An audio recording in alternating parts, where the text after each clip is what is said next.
Hi folks, welcome back. I'd like to start off this demonstration by using brackets as my HTML editor.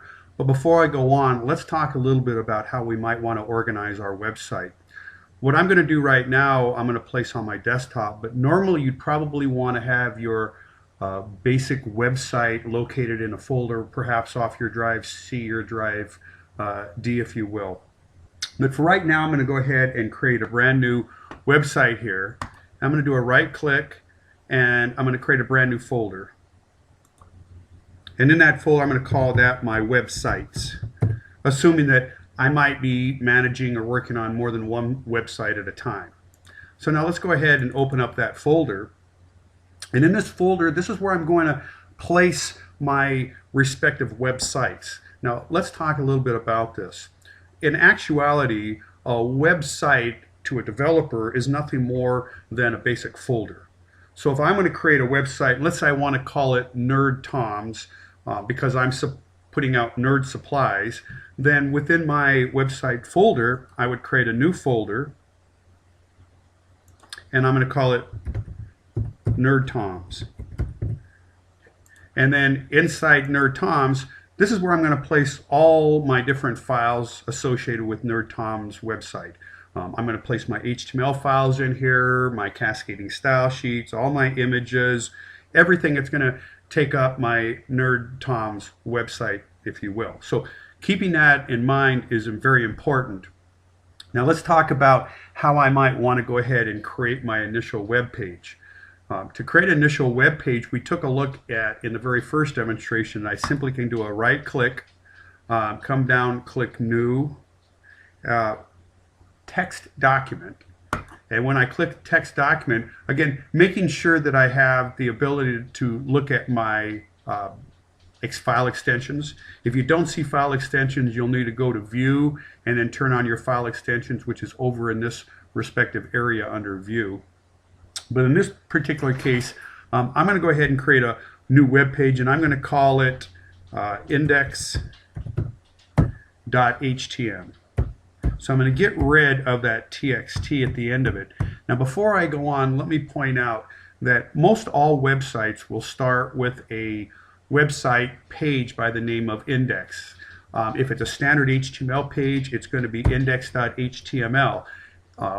Microsoft used to call theirs default, so you would have a website that had perhaps a default.html, and in fact in early days, and sometimes I'll slip, they used to use just 3 characters for the extension. Instead of HTML as you see on the screen here, they would use perhaps default.htm.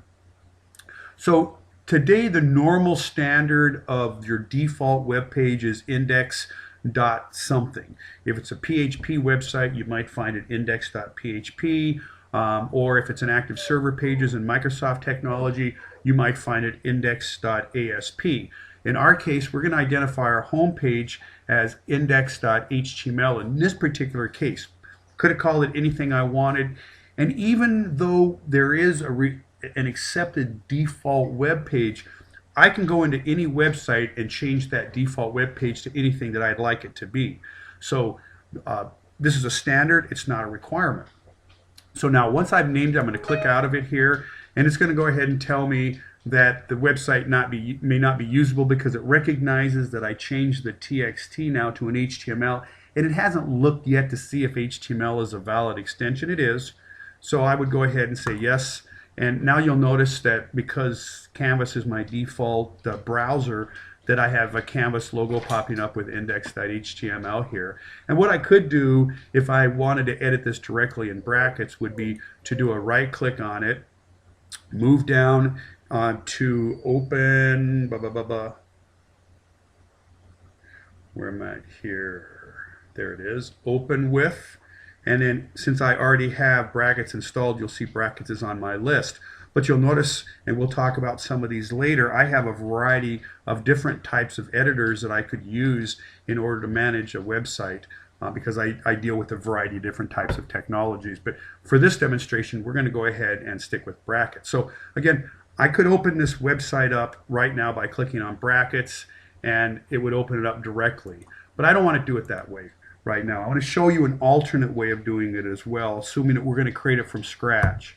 So I have this folder right here created, and now I've already got brackets installed on my computer, and I've already put it down on my taskbar down below. So I'm going to go ahead and click on brackets to get it open. And again, mind you, I'm not a real experienced bracket user. I learned it because the new HTML tools that we're using call for brackets later. So I don't care what editor you use, but I think whatever editor you do pick, you're going to want to make sure that you're really careful and you understand all the features.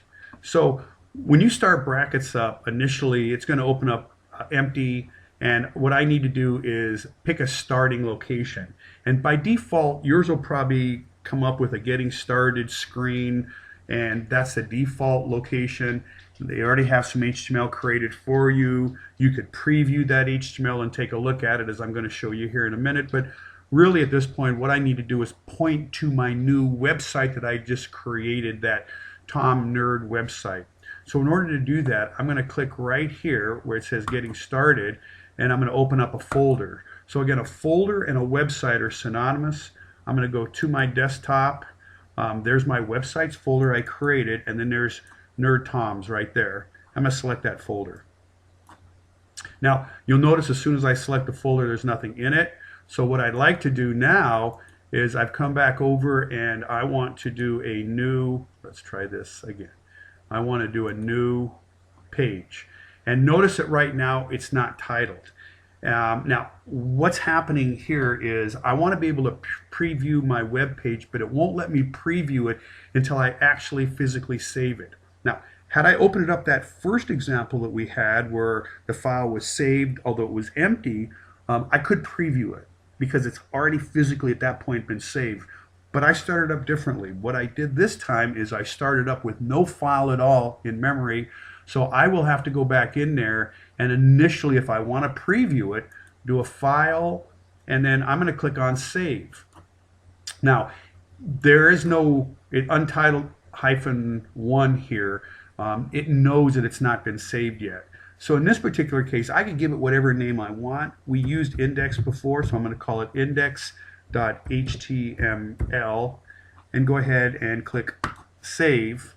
And now I have that page available, and I believe if I come back over now and I do a live preview, it should open that page up in Chrome. And because I previously resized my screens now, you'll see that that page is opened up over here on the right hand side. There's nothing in it. In fact, if I preview the code here, inspect the page source, I'm going to see that there's not a doggone thing in it, and there won't be until I start building it over here. So let's go ahead and get started, and we're going to enter in our basic tags initially. So very first thing I need to do is put in my Doctype HTML. Now, depending on who you talk to, Doctype is really not an HTML tag, although if you go back in to what I'm going to show you here shortly to W3Cs, they do list it as a tag itself, but it doesn't really matter because we're going to include it in every page. And we're very fortunate to have this Doctype because prior versions of HTML5 had this enormously long Doctype that we had to key in every single time, which is a pain. Now it's very simple to remember. All we have to do is say Doctype HTML, and now the browsers understand that. So the next thing I want to do is put my basic HTML tag in. Okay, and notice I have a little bit of what's called IntelliSense that's popping up, so I could go ahead and click on that and it will finish the typing for me. You see that? Now that's about as far as I want you to go with having code generated for you. And the reason is folks, you have to learn all of this code because later we're going to be writing some sophisticated applications that are going to require us to write code that generates HTML.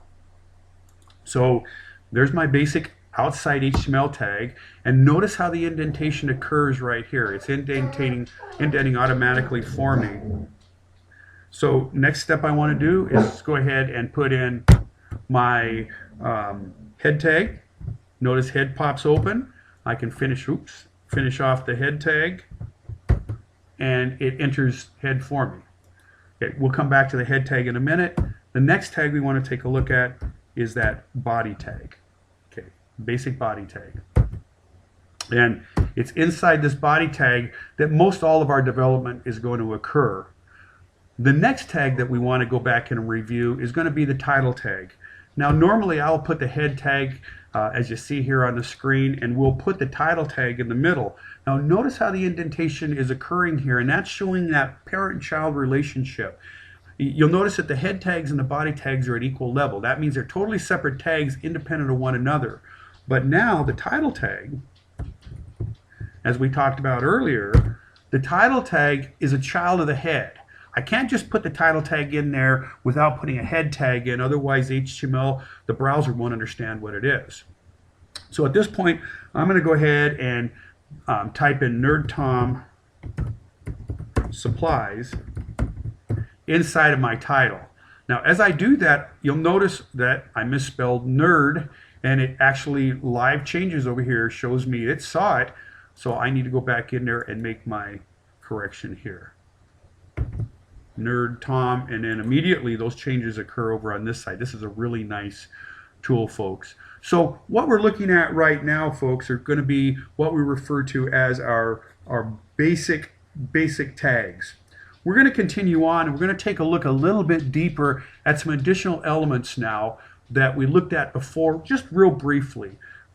Earlier we decided that there were some head tags, or we experienced some head tags, and I showed you we had H1 through H6. Again, a little bit in review how nice it is to use this tool. It finished off the heading tag for me, so I can come back in here and say this is my title. And you'll see how it appears over on the right hand side immediately. Or I could come back over here and change the tag here, and let's see what happens. If I change it to a 2, notice the red over here. There's an error. I haven't properly closed it out. I opened an H2, but I didn't close an H2. I closed a non-existing H1, so I need to come back here and make that correction. And notice then it goes back to that blue color. Another thing that I would like to note too is this text is awful small on the screen, so probably what I'd like to do is go back in and make it so that you as the viewer can see this a little bit better, or me perhaps as the growing blind instructor who's been here for a long time, I might want to go back in and change the way that my screen looks a little bit. So I'm going to come back over here, and you'll see where it says Open Preferences File. I'm going to go ahead and click on this. And actually what it's opening up is, if you will, a different version of a markup language. Markup languages we'll talk about come in a variety of different flavors. We have hypertext markup language, we have XML markup language.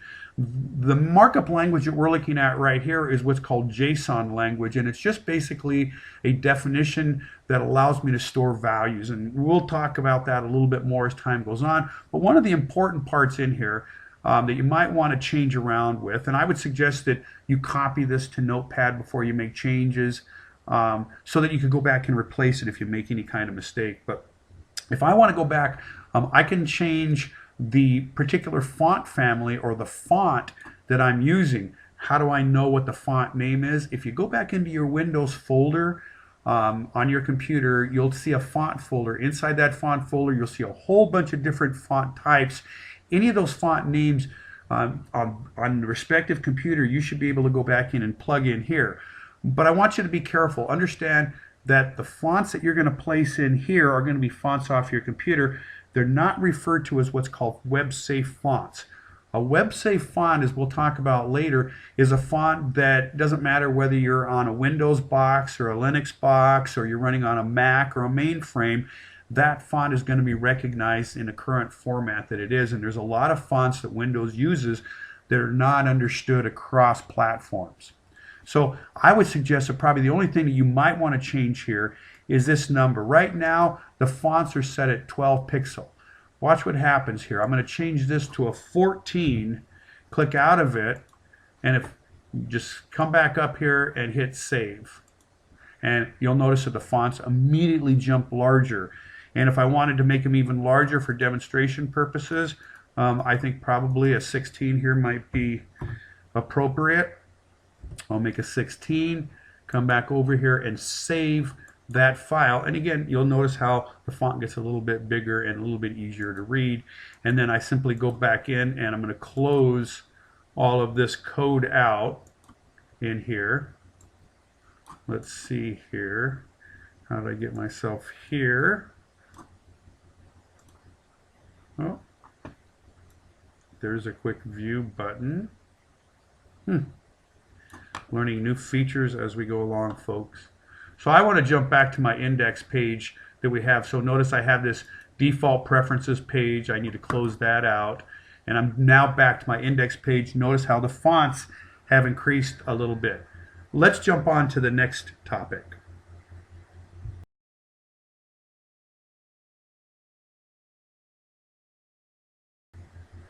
I'd like to take another couple of minutes and talk about a new element that an HTML5 document adds as necessary, and that's what's referred to as a character set within a meta tag. So before we go on, let's talk a little bit about what a meta tag is, and for that I've gone ahead and brought open W3 Schools. Before I go on, let me talk real briefly about W3 Schools.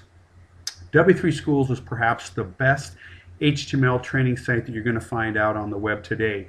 What it is it allows you to either go in at any level, beginner, intermediate, or advanced, and utilize a lot of the resources they have. They have their ears to the wind on all of the new changes that are taking effect in HTML. They have all the white papers if you want to get technical on it, but they also have some very, very, very basic aspects that allow you to learn HTML. For example, if you look at the screen right here, you're going to see that they're starting us off at W3 Schools. Their primary goal is HTML, but if you take a look up at the tutorials, you're going to see there's a large variety of different types of tutorials that exist out here. And these tutorials include everything from HTML and cascading style sheets that we're going to be talking about, all the way down to learning JavaScript, as well as some server-side stuff that you'll learn a little bit about later within this program, like PHP or active server pages. They have web building templates, and they talk a little bit about statistics. And for those that want to dive in, there's even some XML training that would be a little bit more advanced than what we're going to have within this class. So the best thing to start with, obviously, would be, if you're going to come to their website and play around a little bit, would be the Try It Yourself. And the Try It Yourself is pretty amazing because I can go ahead and open it up, and on the left-hand side, it's going to show me what my basic tags are. And just very much like we've been seeing when we were dealing with brackets, it's going to show me the output on the right-hand side, although I believe I have to click the Run. So I could put my name up here, for example, and go ahead and click Run. And unfortunately, what this guy does is he doesn't show me the tag. He's not showing me in a separate browser window, but I could change this as a heading to this is a test. Okay, click outside of it, run it, and then there you will, right off the side. So really good site to go to. Let's talk a little bit more about meta tags. Anything that you're going to find that goes within the head of the document is going to be information about that document itself. In the past, we used to use meta tags exclusively for search engines. In the early days of Google and the earlier search engines, you used to have to place keywords into your meta tags and in a meta phrase, and it was the keywords that were searched on for the browser, and that paragraph of information that came back in Google, if you will, was the meta phrase. Google has changed exactly how it works so many different times. It still will utilize some of the meta information, but really Google likes to do that spider approach and grab all the content on your website, but it's still a wise thing for when you get a little bit more advanced for you to include meta information. So I brought up a couple of different websites to show you what I'm talking about. And here is a list of meta tags, and if you look down below here, you're going to see a whole bunch of meta tags within the head of the document that this fella has here.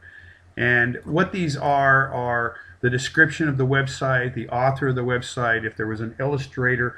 Typically, these elements are searchable on the internet. Now, the ones that we're most concerned about aren't going to be these standard meta tags. And by the way, I've jumped to W3 schools over here. The ones that we're most concerned with are not going to be, at this point, the description, the keywords, the author, but rather we need to identify the character set that we're going to use within our web page. So let's jump back over here and take a look at that. Within the head of the document, and it can be above or below the title, I'm going to go ahead and start off my meta tag. And I'm going to start with meta, and then I'm going to do character set. And you'll notice that IntelliSense will pop that open for me. Okay, and right in the middle of that, it's going to give me quotation marks. Now, in the earlier days of designing websites, we used to use what was called an Ascii Character Set. And the Ascii Character Set are basically the keys that you see on your keyboard, as well as some special character keys we'll talk about in a couple of minutes that you can get, but they're not specifically on your keyboard. As time went on and the internet grew, we realized that the internet could no longer just be American, it had to be worldwide. So they changed the standard of how we encode websites, the characters that we could produce on our website. They moved it from ASCII, which is American National Standards, over to what we call Unicode. And Unicode opens a plethora of different types of characters that we could use within our website. And there's a standard right off the bat that we're going to use. And the one that we're going to use is called UTF-8. And UTF-8 is going to provide all the characters that we need within our document for producing virtually any website out there. And as time goes on, I'm sure that this is going to change. But for now, you're going to want to include this line right here within any document that you create from this time forward. You'll see a lot of examples now that we put out there won't have the meta characters, because in most cases you'll find that the browsers today are going to default to whatever the character set is on the computer system that you're running. And in the Windows and the Mac world, most of the character sets are going to be defaulted. I know when Windows is set up, it asks you what character set you're using, and you specify that you're using American English. Now, that's basically what we're talking about here. So if you don't include it, it would default to that. But you don't know what kind of browser that this web page is going to be delivered to. This could be delivered to someplace on the other side of the world, and you want to make sure that if you're selling a product, you don't close the doors on anything. So let's go ahead and continue on.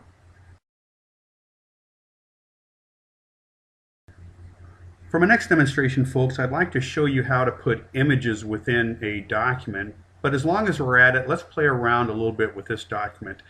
What I want to do is I'm going to go ahead and jump back to my desktop here. And on my desktop, one of the things that you'll notice I've done is I've downloaded two different images. I've got an image called Lincoln.jpg, and I've got another one called address.jpg. And what we're going to do is we're going to document the Gettysburg Address. So here's the folder I have for my websites. So the first thing I'm going to do is go into that folder, go into Nerd Toms, and this is the place where we're going to locate it. Now, it's normal when you create a website to try to organize your website the best you can. Normally you would put your HTML together, you're going to put your images together, you might put audio together if you have that, and that's exactly what we're going to do right now. Within this document, within the web page called Nerd Toms right now, there's the index page that we've been working on previously. I could double click on that and it would take me directly into what we have been working on thus far. But what I want to do right now is I'm going to create a folder. Okay, and the folder I'm going to just simply call images.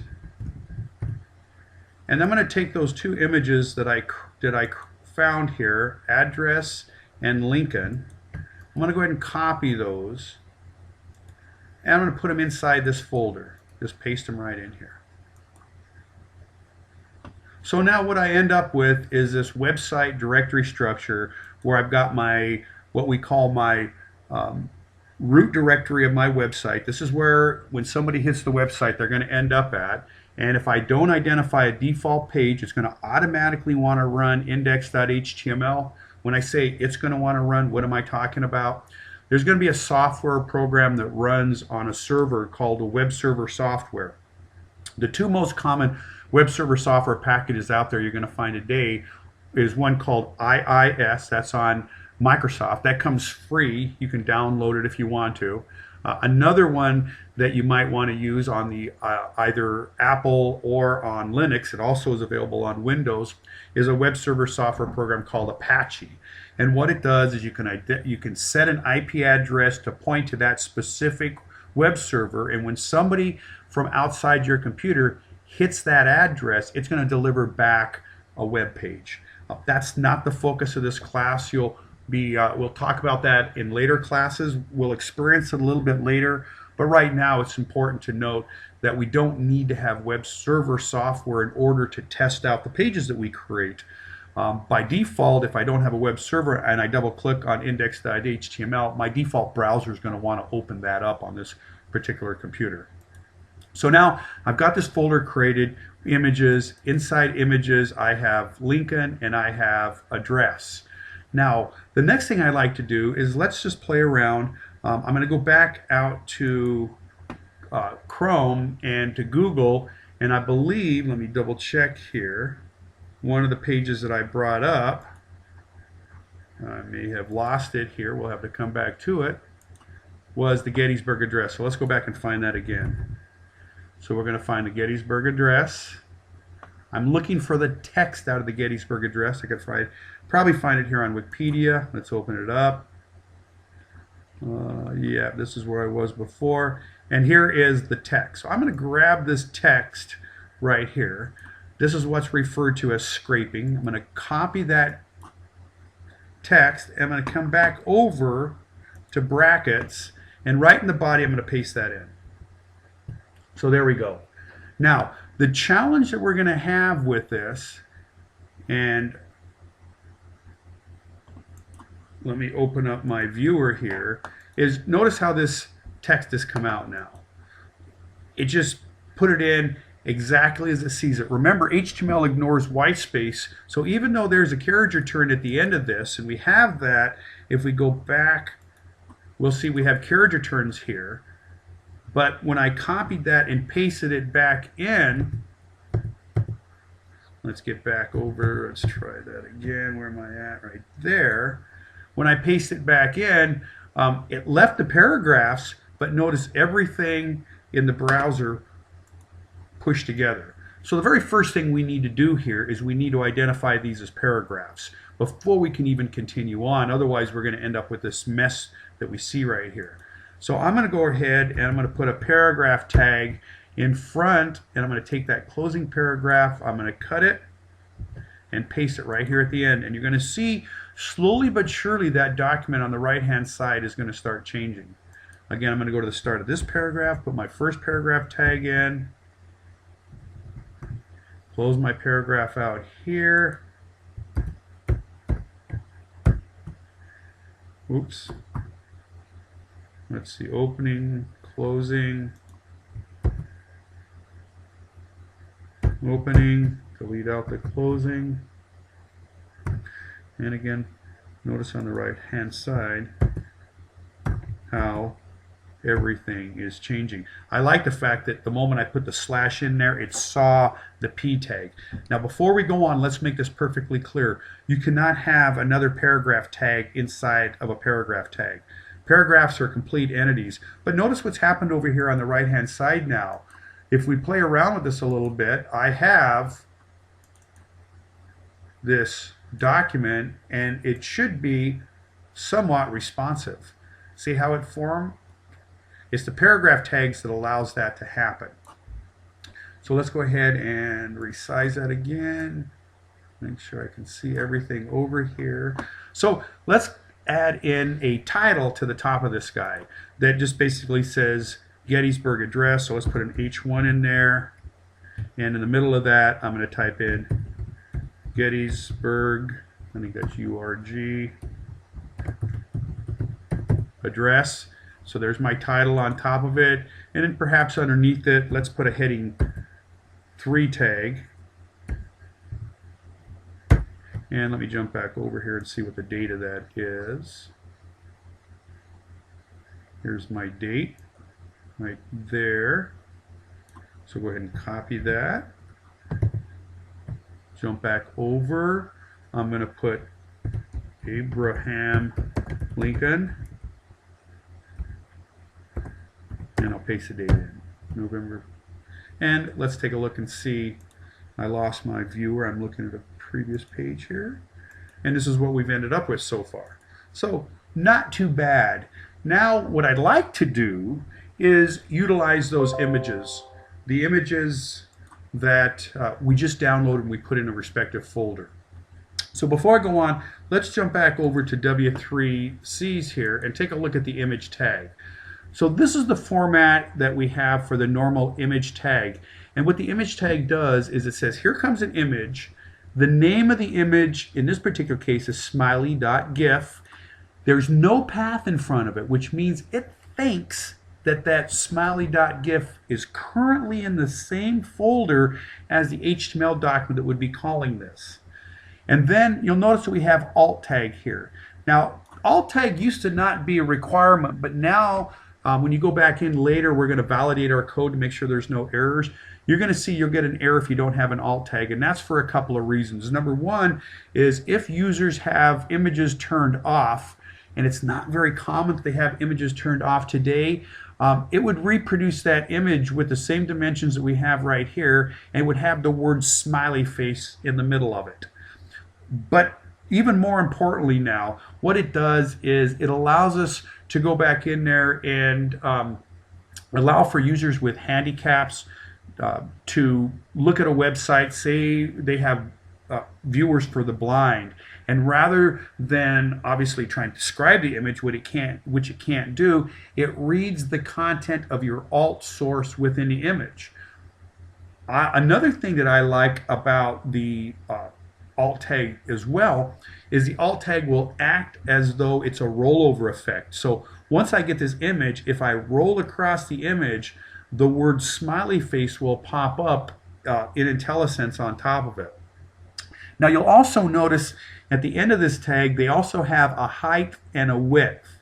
I guess that's arguably something you might not want to include, and part of the reason is that in a dynamic website that is going to resize itself, one that's going to be responsive, this is going to set a physical size to that image when it's thrown on your page, and it's going to resize that image. If the image wasn't a height of 42 pixels by 42 pixels as you see here, it will make it fit within that 42 by 42, and you can actually adjust the height and width different to modify the height obviously and the width of it, but to push it in or pull it out if you will. I would suggest that normally you're not going to want to use height and width, and the reason is we're going to let the cascading style sheets that we're going to learn a little bit later do that for us. So we'll be able to go back in later and have the style sheets look at maybe some JavaScript and decide how big should that image be, and instead of physically telling exactly how big it is as we're doing here, later it can be adjusted based on whatever you're looking at. You could adjust it based on the size pardon me, if you're looking at it on a smartphone versus you're looking at it on a browser as you're seeing within this demonstration. But we'll take a look at this format anyway. Let's find out how we're going to implement it now within our existing web page. So I'm going to jump back over and let's review again exactly what my website looks like. So in the website I have my index.html page. When I'm looking at my index.html source code, technically I'm sitting within this folder. So to tell it to get into this images folder, I need to give it a path from where I'm at now into images. Had that image been placed over here, I wouldn't have to worry about that. We'll take a look at that in a second. But normally you're going to want to have your images separated out. You're going to want to segregate different elements for organization. So let's jump back over to our code and take a look at that.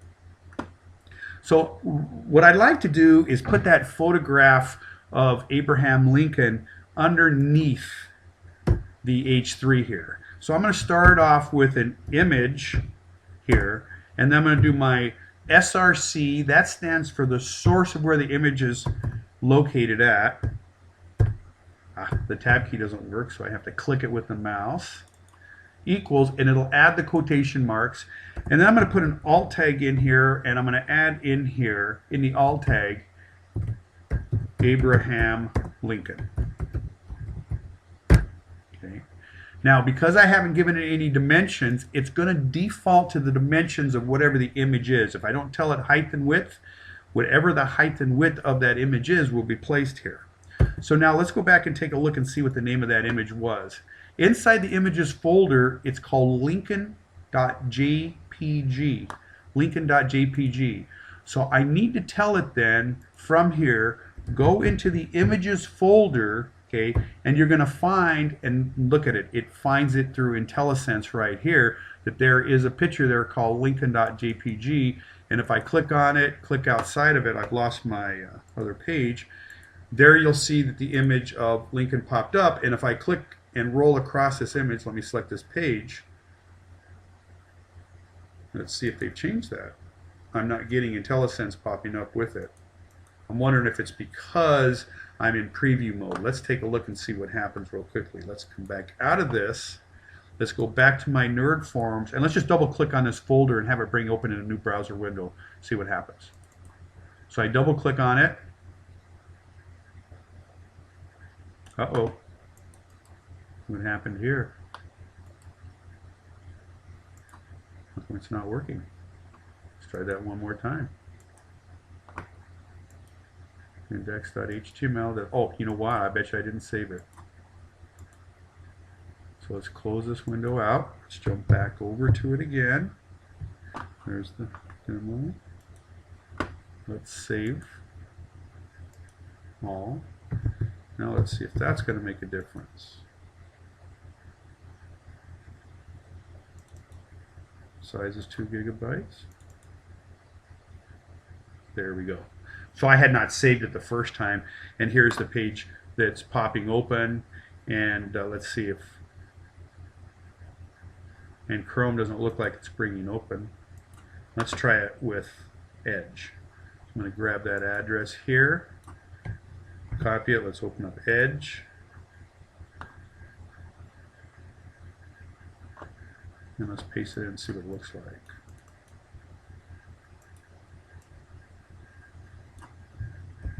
It's an old page I was looking at. See what Edge does.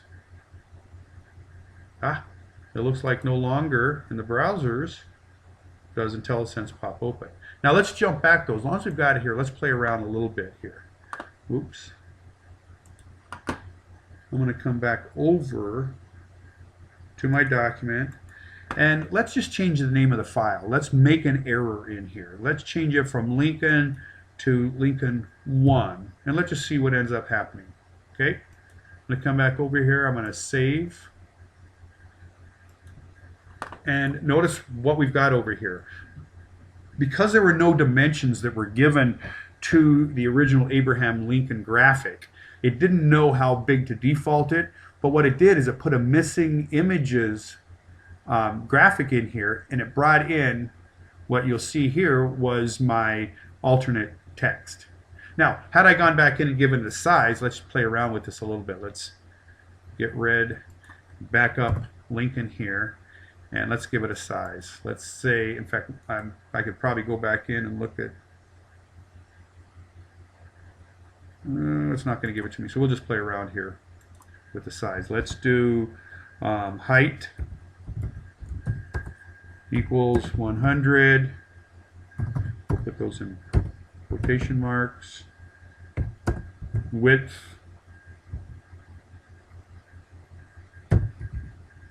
equals 100, and you'll see what happens. And that's 100 by 100 that we're looking at right here. I could increase it. Let's try 200. You'll notice that as I change it, it skews that images. That's what I was talking about earlier. So right there, it's obviously not a particular square image. I suspect we're probably looking at a width of about 175 if I was going to guess. But now let's go back and change the name of the file. Watch what happens. So now I'm going to put a 1 in here, click out of it.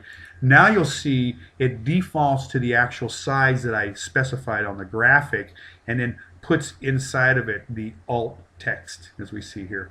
So we've lost that ability to do the rollover, it appears, to have the IntelliSense pop open, but it still works with the missing image as it sits below. And later we'll find out that we can harness that and do other things with JavaScript with dealing with images.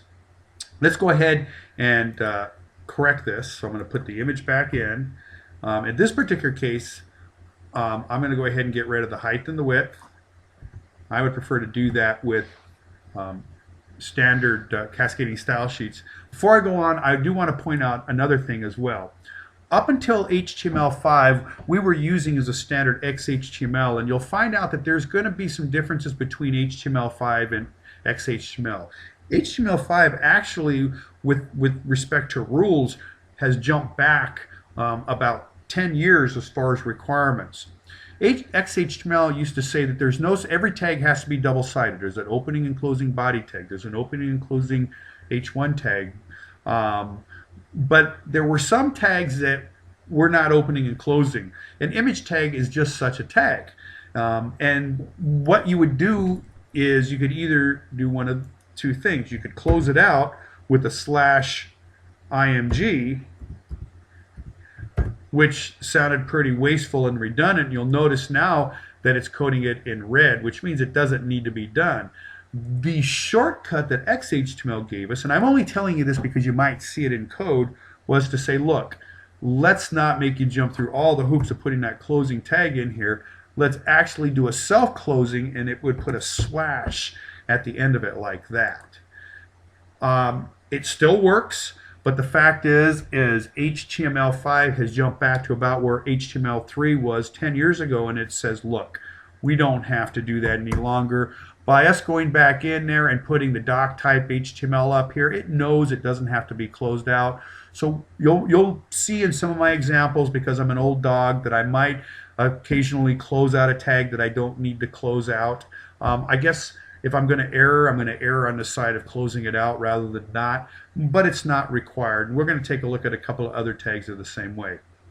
So let's go to the bottom of this page right here, and right underneath that tag, let's put the other image as it exists in here. Now before I go on, I want to do one thing. Let's jump over to these images, and I want to show you what would happen if the image of the Gettysburg Address itself, and this is a picture of it, was at the root of the document. So let's copy this right here. Well, let's cut it, and let's paste it right here. So I'm going to show you, because this is the example that we were looking at when we were at W3Cs originally. Notice that they don't have a path in front of theirs. I have images / in front of mine. They don't. It's because they're assuming that whatever document that this image is on, that this tag is on right here, whatever HTML page, that graphic is in the same folder. So let's jump back over here and take a look at how I might do that. Okay, so I would do image source src is equal to, and I'm going to do my graphics.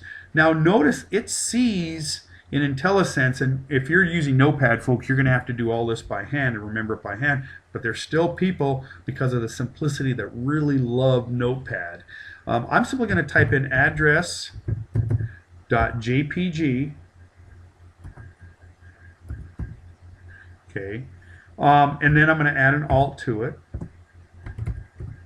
Alt equals, and inside my alt tag I'm going to put in Gettysburg Address, and then right at the end put the end in. I'm not going to give it a size. Now let's go over to my graphic and see what ends up happening here when I click over. Notice that there's my Gettysburg Address, and look how large it is. It may in fact even be larger than the browser window I'm allowing it for here, but it's going to have to fit in here as it is. So this is one of two things you will have to do. You'll have to go back in, and I would suggest that if you don't need the image large like this, you're going to resize this image smaller. You might want to use it in a different location large like it is, so you might want to keep it large, but there's no reason to have a large image.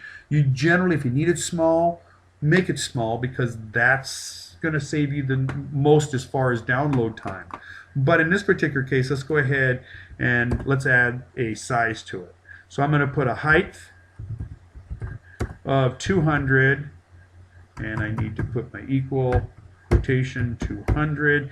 And by the way, before I go on, you're going to see that quotation marks and apostrophes are interchangeable. It means that I can put apostrophes in or quotation marks in, but I don't want to mix and match. I either use all apostrophes or all quotation marks. Later, as a developer, you're going to find that you're probably going to want to use apostrophes more than quotation marks, but we'll see. Now I'm going to do, I did a height of 200. Looks like that's pretty small, so let's make that a height of 400, and we'll do a width of 200 and see what we end up with now. Here's our document right here. Looks pretty stretched out, but we've got to start here. So we've got our heading 1 tag, we've got a heading 3 tag, we've got an image. Later we'll talk about how to align the images a little bit. Everything's going to be pushed to the left right now. We have our 3 separate paragraphs of text that we put in here, and notice how we surrounded the paragraphs of text with the P tag. Okay, look, I want to point out that a paragraph acts just like a heading tag. Check this out. If I came back in here and made this a heading 1 in here, it's going to act just like the paragraph did, just with a larger font on it. Oh, and that should be a lowercase h1, by the way. So lowercase h1, but I'm going to change it back to a P tag for right now. So we end up with this. Now, before I conclude this section and go on to the next topic, I do want to point out a little bit about inheritance, and we're going to come back to this in a minute. So the head tag up here is the parent tag, and the meta and the title tags are children or subtags of the head tag. No different than this represents my body tag in here, and in the body tag I have a heading 1 child tag, a heading 3 child tag, and then I have 3 separate child paragraph tags built into this. And if I even want to go outside a step further, I have my HTML tag here, and in my HTML I have 2 child tags of the HTML, head and body. Now that's going to be important later. We'll talk a little bit more about inheritance, but let's continue on right now.